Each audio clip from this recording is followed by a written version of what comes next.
play Pirates of the Caribbean at World's End, there's a question you should ask yourself. Is this pirate's life for me?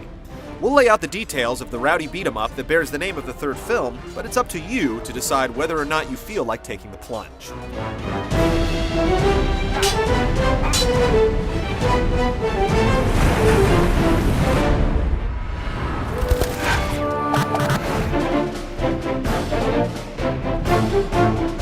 Rather than thinking of the game as playing the movie, it's better to think of it as an action supplement to the film.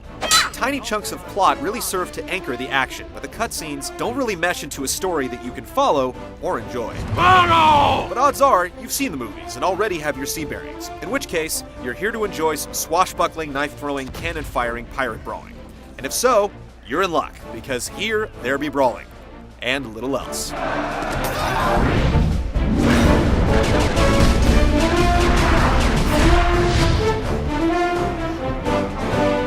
The game version of At World's End is laid out like a scenic tour of movie locations, with hundreds upon hundreds of pirates, British guys with powdered wigs, and deformed fish people who need killing. The game covers events and locations from the second movie, Dead Man's Chest, along with material from the latest, At World's End. On your journey towards the conclusion, you'll play as multiple characters from the film, solve a couple of puzzles, and fight a number of duels. It's a straightforward version of a pirate's life that's heavy on the fighting. Quite heavy, in fact. All you need is a guide, which you now possess.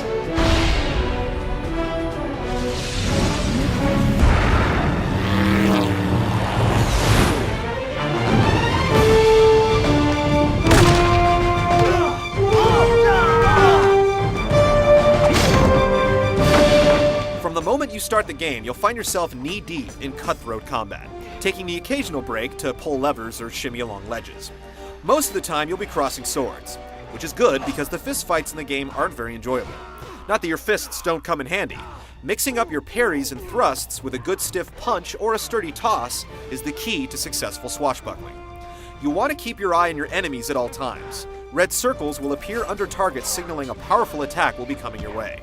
You'll want to counter these moves by flicking the stick and hitting an action button. You'll receive the most damage taking cheap hits from off-screen enemies. Once you've actually engaged an enemy, any combination of swordsmanship and fistmanship will bring them down without a problem. Just watch out for the guys with guns. You'll also have knives, grenades, and your own trusty 3-shot pistol, which more than evens the odds.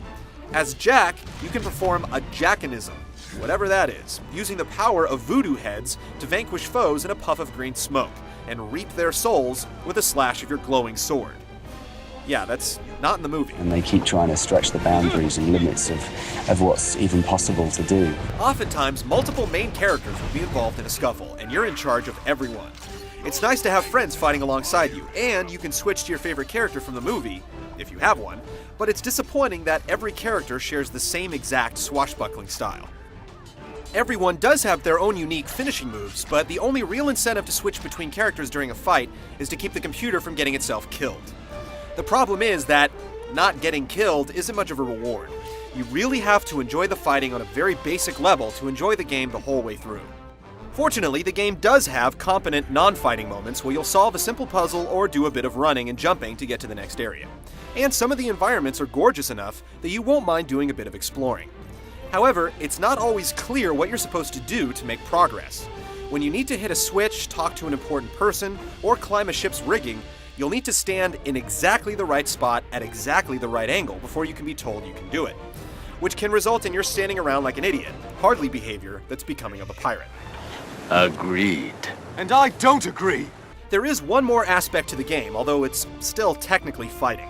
From time to time, you'll be pitted against other major characters in one-on-one duels that can be quite fun, when you're winning. They're a little awkward to control and a little too slow to be exciting, but there are a lot of amusing flourishes, and you'll probably appreciate any kind of break from the endless thrashing of generic enemies. If you have an eye for loot, you can spend your time collecting hidden objects like wanted posters and bottles of rum to unlock bonus content. But it's pretty joyless stuff. Soaking up nice-looking scenery and battling waves of baddies actually isn't too bad if you're looking for a simple game experience. But while At World's End succeeds at being a halfway decent game, it completely fails at conveying the excitement and spectacle of the movie. the game actually seems to go out of its way to avoid the film's highlights, and ends up presenting a much duller version of the story, despite all the on-screen action. There's a ton of wasted potential here, but by the standards of your average movie game, the third Pirates game doesn't fare too badly. Make no mistake, there's definitely better booty to be had when it comes to straight-up action gaming, but if you've got your heart set on playing with Keira Knightley and Johnny Depp, this is probably the best you'll ever do.